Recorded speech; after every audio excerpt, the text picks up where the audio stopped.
নমস্কার বন্ধুরা, আমি রোহন। আপনারা দেখছেন বং পাগাল ইউটিউব চ্যানেল। আমি আবার একটা ভিডিও নিয়ে হাজির হলাম। সেটা হচ্ছে বিয়ের পিঁড়ি রং করা চলছে। আমাদের বাড়িতে বহু পুরনো দুটো পিঁড়ি আছে, যেটা পাড়াতে বিয়ে হলে বা আমাদের বাড়িতে বিয়ে টিয়ে লাগলে পিঁড়িটা ব্যবহার করা হয়। সেই পিঁড়িটা অনেক বছর আগে একটা ডিজাইন করেছিল বোন, তাকে মুছে দিয়ে নতুন করে ডিজাইন করা চলছে। প্রথমে সাদা কালার করলো, তারপরে লাল কালার করা হচ্ছে। পিঁড়িতে লাল কালার করা কমপ্লিট। এখন বর্ডার দিচ্ছে চারধারে নিখুঁতভাবে, ধীরে সুস্থে, কারণ বুঝতেই পারছেন এদিক ওদিক হয়ে গেলে পুরো বলবাদ। আবার নতুন করে রং করা, শুকনো, তারপর আবার তাকে প্রথম থেকে বর্ডার দিতে হবে, তাই খুব ধীরে সুস্থে বর্ডার দিচ্ছে। পিঁড়ির চারধারে বর্ডার দেওয়া কমপ্লিট, এখন মাঝখানে বর্ডার দিচ্ছে।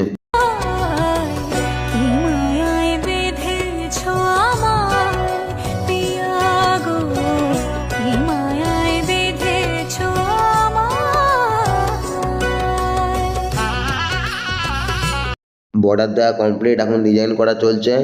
আপনাদের উদ্দেশ্যে একটা কথা বলে রাখি, যদি এরকম ডিজাইন করাতে চান, সে পিঁড়ির ডিজাইন হোক বা জামা কাপড়ের ডিজাইন বা ঘরে উঠোনে ডিজাইন, যেমন হচ্ছে মন্দিরে বড় বড় ডিজাইন বা চৌকাঠে আলপনা, এরকম যদি কোনো ডিজাইন করাতে চান তাহলে অবশ্যই আমার সাথে যোগাযোগ করবেন। ডেসক্রিপশনে ফোন নম্বর দেওয়া থাকবে, প্লাস স্ক্রিনে দেওয়া থাকবে।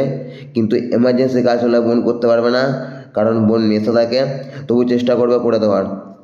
আমি স্নান করতে গেছিলাম, স্নান সেরে এসে দেখি অর্ধেক ডিজাইন করে ফেলেছে বোন। কি সুন্দর লাগছে, আপনারাই কমেন্ট করে জানান ডিজাইনটা কেমন হচ্ছে।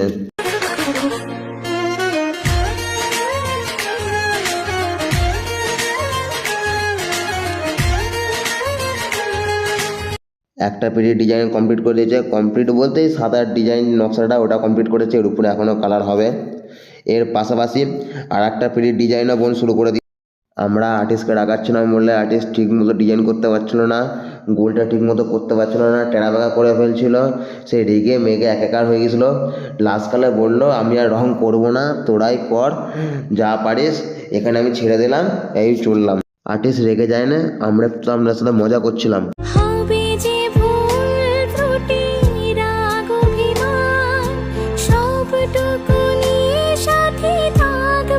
অবশেষে 2 নম্বর পিঁড়ির ডিজাইন সম্পূর্ণ করা হলো।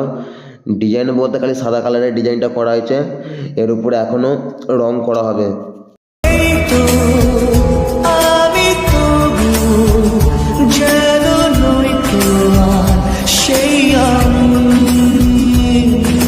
আমি ঘুমিয়ে পড়েছিলাম বলে ভিডিওটা করতে পারিনি। ঘুম থেকে উঠে গিয়ে দেখি দুখানা পিঁড়িতে হলুদ কালার কমপ্লিট করে ফেলেছে। ফাইনালি পিঁড়ির ডিজাইন করা কমপ্লিট। আপনারাই কমেন্ট করে বলুন পিঁড়ির ডিজাইনটা কেমন হয়েছে। আজকে ভিডিওটা এখানে পর্যন্তই। সকলকে টাটা, বাই। ভিডিওটা ভালো লাগলে অবশ্যই লাইক, সাবস্ক্রাইব, শেয়ার করে দিও।